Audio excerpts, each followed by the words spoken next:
Je suis à Paris avec Thibaut Matisse et on est en train de parler de laser focal. Donc, Thibaut, quelles sont tes indications de laser focal? On pique, d'accord, mais par exemple pour les polypes, dans quelles conditions tu fais du laser? Dans quelles conditions tu fais de la PDT? Dans quelles conditions tu continues à piquer?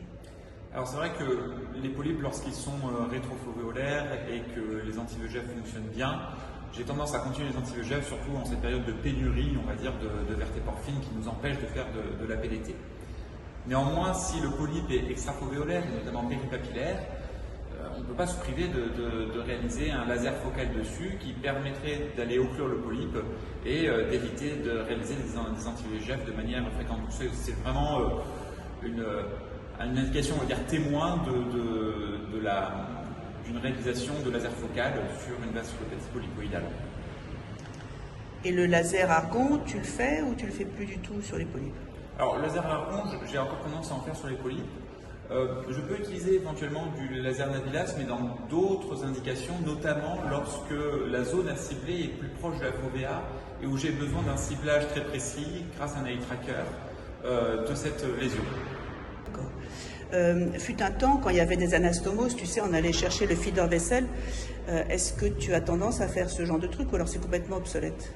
Alors, dans les anastomoses rétinochoroïdiennes, notamment la DMLA, je ne réalise pas de laser. En effet, pour moi, on est encore dans une dégénérescence maculaire, on va dire, progressive, et j'évite de faire du laser, et notamment lorsque c'est fovéolaire. Maintenant, lorsqu'on a un néovaisseau qui est extrafovéolaire, un petit peu à distance, comme a montré par exemple le professeur Souillette ce matin, avec un néovaisseau du myope fort qui était à côté de la papille, on peut très bien faire du laser focal sans compromettre la vision du patient et en lui évitant des anti-VEGF de manière fréquente.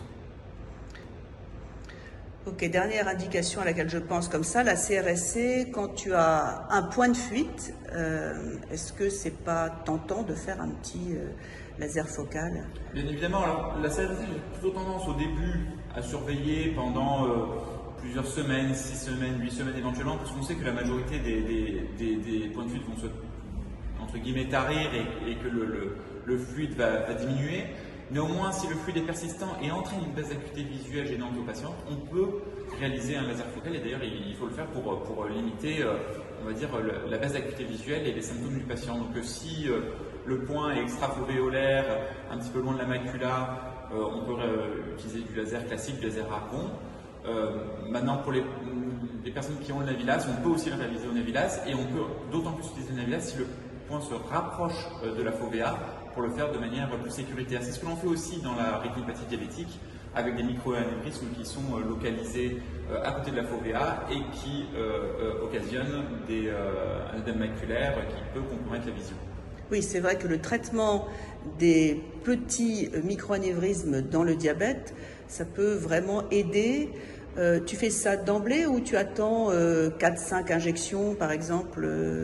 Je peux faire ça d'emblée si j'atteste que la téléangiectasie capillaire que je cible est vraiment en lien avec l'œdème maculaire. Et donc dans ce cas-là, je regarde sur le mapping, notamment OCT, je regarde où est la téléangiectasie capillaire et je vérifie qu'elle soit bien entourée, on va dire, de cet œdème maculaire. Et si c'est le cas, je fais du laser sans même parfois faire d'injection. D'accord, donc en fait, je pense qu'on a à peu près fait le tour des indications de laser maculaire qui nous restent. Merci beaucoup Thibaut. Merci.